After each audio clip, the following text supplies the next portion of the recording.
Hey, what's up triathletes, Taren here. If you are a complete beginner in triathlon and you're wondering what type of gear you should buy, stick around because I am going to give you the 10 essential pieces of triathlon gear to get you started.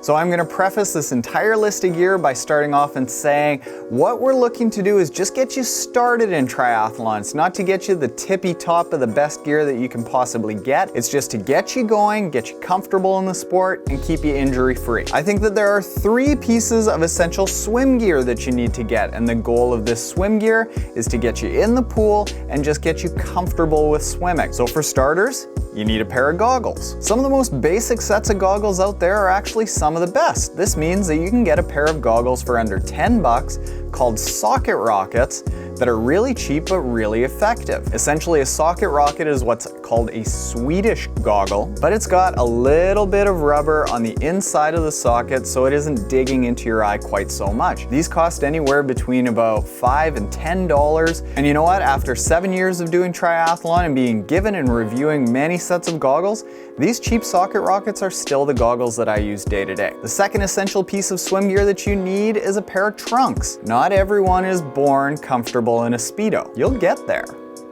I got there.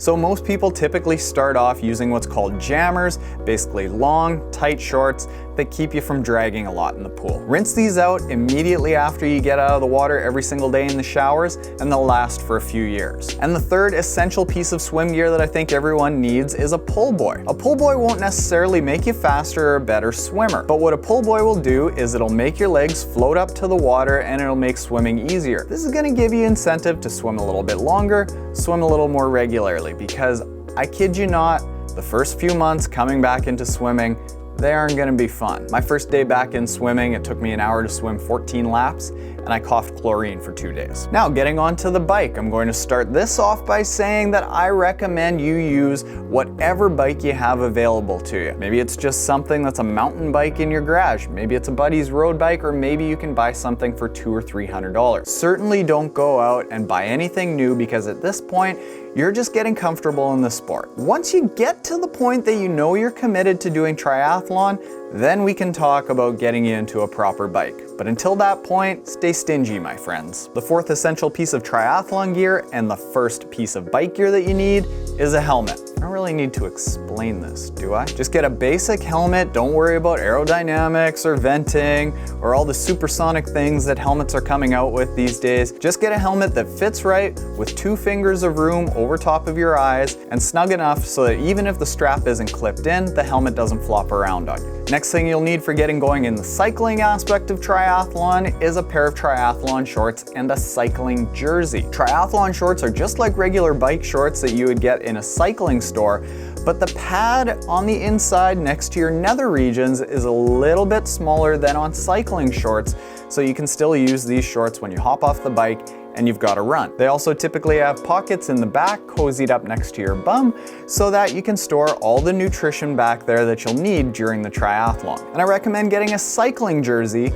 because a cycling jersey with sleeves and pockets in the back can double as a triathlon jersey. A triathlon jersey that's really, really tight and sleeveless can't really double as a cycling jersey. You look a little bit silly out there. The next thing you'll need to get going in the cycling aspect is a pair of ClipOn Aero bars. Remember that bike that I first talked about? 80% of your drag that you're gonna be battling as you're going on the bike isn't coming from the bike actually, it's coming from your body. So a pair of ClipOn Aero bars will get you as low and out of the wind as much as possible, making you a lot faster, and it'll be easier to ride. And the last thing that you need to get going in cycling isn't actually a piece of gear at all.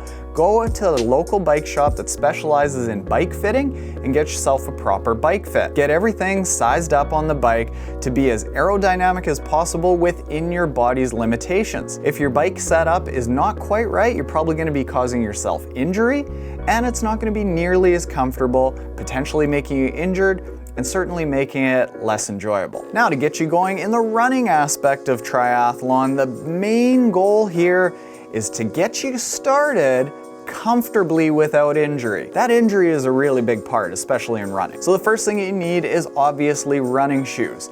personally, I would recommend the Hoka Clifton 3s, which I've reviewed. Now, these aren't excellent race shoes, these aren't excellent trail shoes, these aren't excellent road shoes, but they're really, really good all-around shoes. They're light, they're springy, they don't have a huge heel, but they're also really, really cushioned, so they work for people who have heel striking tendencies or people who have really good midfoot striking tendencies. You'll know what those mean eventually, I promise. They're average priced, but they last a really long time, and because they're very cushioned, they're going to keep your body a little bit fresher and less beat down as you start running. The next thing you need is a running watch.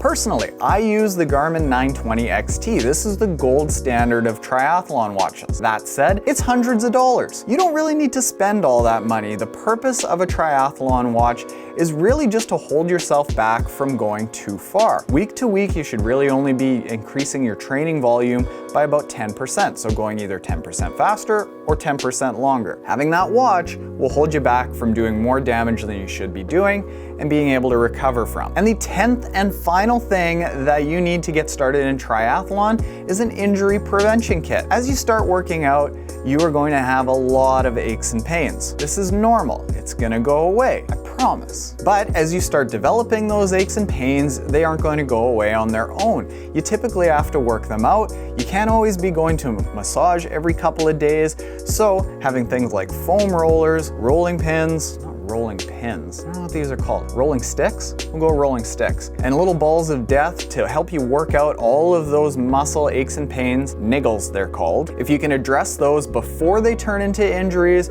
you're gonna be able to keep going and get to that first race of yours. So there you have it. Those are 10 purchases that I think that every beginner triathlete needs to make when they start training for their first triathlon. I'll put a link in the description below to a lot of these products that you can find on Amazon, and I've gone through Amazon to find a nice balance of what is a good bang for your buck and what's good quality. As always, if you have any questions about triathlon training, by all means, hit me up in the comments below and I might feature you answering your question on an edition of Triathlon Taren Q&A. But as always, triathletes, happy and hard training out there and good luck in your next triathlon.